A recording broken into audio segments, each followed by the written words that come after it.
PONGAL. இது base பண்ணி ரெண்டு முக்கியமான கான்செப்ட்ஸ் அதை பற்றி தான் அந்த வீடியோவில் பேச போறேன். அதுல ஃபர்ஸ்ட் கான்செப்ட் வந்து natural geniusness of arms and legs. அப்படின்னா நம்ம இயற்கையாவே நம்ம கைகளும் கால்களும் எப்படி ஒருங்கிணைஞ்சு நம்ம கோரை யூஸ் பண்ணி என்ன அழகா நம்ம உடம்பு வந்து பாதுகாக்குது, என்ன அழகா நம்ம உடம்பு வந்து மூவ் பண்ண வைக்குது, எப்படி பேலன்ஸ் பண்ணுது, அதை பற்றி பார்க்க போறோம். இந்த பொசிஷன்ல கைகளை வந்து வெயிங் ஸ்கேல்ஸ்ல வச்சுட்டு, ஒவ்வொரு கைக்கும் ஒரு வெயிங் ஸ்கேல் வச்சுட்டு ஒரு காலை மட்டும் இப்படி தூக்கி பார்த்தேன், ஜஸ்ட் ஒரு 1 சென்டிமீட்டர். அப்ப பார்த்தா வெயிட் வந்து பார்த்தா எந்த காலை தூக்கணும் அந்த சைடில் உள்ள கைக்கு வந்து வெயிட் அதிகமாக உடனே ஷிஃப்ட் ஆகுது. ஒரு பார்க்ல ஒரு ஹரிசாண்டல் பார் இருந்துச்சு, அதை வந்து நான் ஜம்ப் பண்ணி தான் ஆக்சஸ் பண்ற அளவுக்கு அந்த ஹைட்ல இருக்குது. நான் ஜம்ப் பண்றேன், அட்லீஸ்ட் ஒரு 20 சென்டிமீட்டர்ஸ் அந்த ஹைட்டுக்கு நான் ஜம்ப் பண்ணி தான் ஆகணும் மினிமம். அப்படி ஜம்ப் பண்ணும்போது ஏர்ல அந்த கை போய் ஒரு ஜஸ்ட் ஃபிராக்ஷன் செகண்ட்ல பிரெயின் கால்குலேட் பண்ணி அந்த பாரை கிரிப் பண்ணுது. அதை பார்க்கலாம். இப்ப தரையில படுத்த நிலையில இருந்து நான் எந்திக்கணும். அப்ப நான் டேர்ன் பண்ணி இப்படி எந்திக்கிறப்போ என் கைகளை யூஸ் பண்ணாம என்னால எந்திக்க முடியுமா? கண்டிப்பா முடியவே முடியாது. அதுக்கெல்லாம் பெர்ஃபெக்டான டைமிங் வந்து நம்ம பிரெயின்ல வந்து ஏற்கனவே சின்ன வயசுல இந்த ஆக்டிவிட்டிஸ்லாம் நம்ம நிறைய பண்ணி இந்த ப்ரோக்ராம்லாம் நம்ம பிரெயின்ல நல்லா ஆழமா ஸ்டோர் ஆயிருக்குது.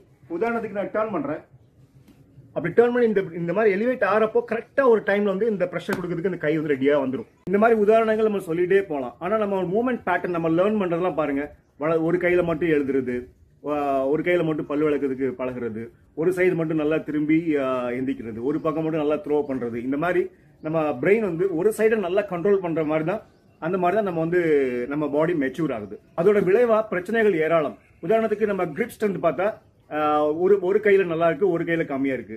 தோல் மூட்டு ஒரு பக்கம் நல்லா மூவ் ஆகுது, ஒரு பக்கம் பிளெக்சிபிலிட்டி ரொம்ப கம்மியா இருக்குது. சிலருக்கு முன்தொடை தசை ஒரு பக்கம் நல்லா ஃபுல்லா பிளெக்சிபிளா இருக்கும். இந்த ஹீல் போர்ஷன் வந்து இந்த பட்டக் ரீஜன் தொடர மாதிரி நல்லா அழகா நல்லா பெண்ட் பண்ணி பின்னாடி கொண்டு வருவாங்க. ஒரு பக்கம் இவ்வளவுதான் கொண்டு வர முடியும் அவங்களால. இந்த அளவுக்கு டிஃபரன்சஸ் இருக்கும். இதெல்லாமே பல வருட பழக்கங்களால வந்த பிரச்சனைகள். இதெல்லாம் வந்து ட்ரைனிங்ல உடனே சரி செய்ய முடியாது. ஆனா நம்ம என்ன பண்ணலாம்னா ப்ரொபோர்ஷனேட்டா ட்ரைனிங் பண்ணலாம். அதுக்கு 2 எக்ஸாம்பிள்ஸ் பார்க்கலாம். இப்போ ஒரு டம்பிள் வச்சு ஃபார்வர்ட் லஞ்ச், இந்த சேம் சைடு லெக் எந்த பக்கம் டம்பிள் பிடிச்சிக்கணும் அந்த காலை ஃப்ரண்ட்ல கொண்டு வரணும். இப்போ எக்ஸ்சேஞ்ச் இந்த மாதிரி ஒரு 10 ரெபிடேஷன்ஸ் பண்றோம்னு வச்சுக்கோங்களேன். அப்போ ஈவனா கிரிப் ஸ்ட்ரென்த்தும் டெவலப் ஆகும், லெக் ஸ்ட்ரென்த்தும் டெவலப் ஆகும். இப்போ அடுத்த எக்ஸாம்பிள் பார்க்கலாம். ஒரு டம்பிள் வச்சு double hand grip with squad. இது பண்ணும்போது நம்மளுக்கு ட்ரைனிங் ஸ்டிமுலஸ் வந்து 2 கைக்கும் சேமா போகுது, 2 கால்களுக்கும் சிமிலரா போகுது. இந்த கான்செப்டுக்கு பேரு தான் proportionately operate natural geniusness of arms and legs அப்படின்னு நான் சொல்லுவேன். இந்த மாதிரி ப்ரொபோர்ஷனேட்டா ஆர்ம்ஸ் அண்ட் லெக்ஸ் நம்ம ஆபரேட் பண்ணும்போது கோர் ஸ்டெபிலிட்டி, கோர் ஸ்ட்ரென்த்தும் ஆட்டோமேட்டிக்கா சூப்பரா டெவலப் ஆகும். அடுத்த கான்செப்ட் எதை பற்றினா ரொம்ப சிரமமான விளையாட்டு, ஆனா வந்து ரொம்ப பயனுள்ள விளையாட்டு. அது என்ன விளையாட்டுனா நம்மளுடைய பர்சனல் ஃபிட்னஸ் இருக்குல்ல, அதை நம்ம பிரேக் பண்ண ட்ரை பண்ணணும். ஒவ்வொரு 3 மாசத்துக்கு, ஒவ்வொரு 6 மாசத்துக்கு ஒரு தடவை, இல்லாட்டி ஒவ்வொரு வருஷத்துக்கும் நம்ம வந்து முன்னேறி போய்கிட்டே இருக்கிற மாதிரி. அது நம்மளுடைய வேற எந்த பெஞ்ச் மார்க் நம்மளுக்கு தேவையில்லை. நம்மளுடைய personal health and fitness bench மார்க்கை அதை நம்ம அந்த ரெக்கார்டை பிரேக் பண்ணி அடுத்த கட்டத்துக்கு எப்படி போறது அப்படிங்கிற அந்த பர்சூட், இந்த எய்மை மையமா வச்சு நம்ம ஃபிட்னஸ் ட்ரைனிங் நம்ம அப்ரோச் பண்றப்போ நம்மளுக்கு வந்து ஏஜிங் ப்ராசஸ் ரொம்ப கிரேஸ்ஃபுல்லா இருக்கும்.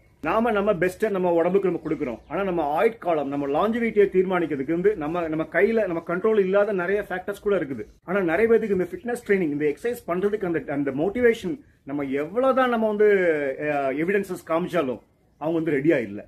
அப்புறம் எப்படியே கொஞ்சம் கன்வின்ஸ் ஆகி கொஞ்சம் எக்ஸசைஸ் பண்ண ரெடி ஆவாங்க. ஆனா லாங் ஸ்டாண்டிங்கா இருக்காது. மேபி ஒரு 1 வீக் இல்லைன்னா மேக்ஸிமம் ஒரு 1 மந்த். அதுக்கப்புறம் வந்து இந்த பேஷன்ஸ் போயிடும். உடற்பயிற்சி செய்யறதுனால வரக்கூடிய அந்த ரிசல்ட்ஸ் எல்லாம் எவ்வளவு அக்யூரேட்டா நம்ம மெஷர் பண்ண முடியும் அதை பற்றி ஏற்கனவே நிறைய வீடியோஸ் நான் போட்டிருக்கேன். ஸோ அந்த ஃபிட்னஸ் டெஸ்டிங் பண்ணாதனால எப்படி அந்த உடற்பயிற்சி செய்யும் போது ஒரு வாரத்தில் கூட நம்மளுக்கு முக்கியமான ரொம்ப ஃபேவரபிள் அழகான சேஞ்சஸ் உடம்புல நடந்துகிட்டு இருக்கும். அந்த சேஞ்சஸ்லாம் மெஷர் பண்ண தெரியாம, அந்த மாற்றங்கள் உடல் நடக்கிற அந்த பாசிட்டிவ் மாற்றங்கள்லாம் என்னன்னு தெரியாம, ஸோ இந்த மோட்டிவேஷன் மறுபடியும் பெருசா க்ரோ ஆகாம எக்ஸசைஸ் வந்து உடனே ஸ்டாப் பண்ணிடுவாங்க. நம்ம வாழ்க்கையில என்ன சூழ்நிலை, நம்மளுக்கு வந்து எந்த அளவுக்கு வருமானம் இருக்கு, நம்மளுக்கு வந்து இந்த எக்ஸசைஸ் பண்றக்கூடிய அந்த ஃபெசிலிட்டிஸ், அதுக்கு உண்டான நாலேஜ், இதெல்லாம் பேஸ் பண்ணி தான் நம்மளுக்கு ரிசல்ட்ஸ் வரும். அதனால நம்மளுக்கு நினைச்ச ரிசல்ட்ஸ் வரல அப்படின்னு சொல்லி அதுக்காக நம்ம எக்ஸசைஸ் டிராப் பண்ணக்கூடாது. கண்டிப்பா நம்ம வந்து கமிட்டடா, ரொம்ப ஆப்டிமிஸ்டிக்கா நம்ம வந்து ஃபிட்னஸ் ட்ரைனிங் பண்றப்போ ரிசல்ட்ஸ் கண்டிப்பா ஸ்டெப் பை ஸ்டெப்பா வந்துட்டே தான் இருக்கும். அது வந்து பெருசா தெரியும். அதாவது 1 வருஷம் கழிச்சு, 2 வருஷம் கழிச்சு, 3 வருஷம் கழிச்சு, அதெல்லாம் அப்படி நம்ம ஃபிட்னஸ் டெஸ்டிங் பண்ணி நம்ம உடம்ப மெஷர் பண்ணி பாக்குறப்ப தான் நம்மளுக்கு வந்து பெரிய டிஃபரன்ஸ் தெரியும் உடம்புல. இந்த கான்செப்ட் பேரு தான் perseverance and optimism nurtures graceful ageing and longevity.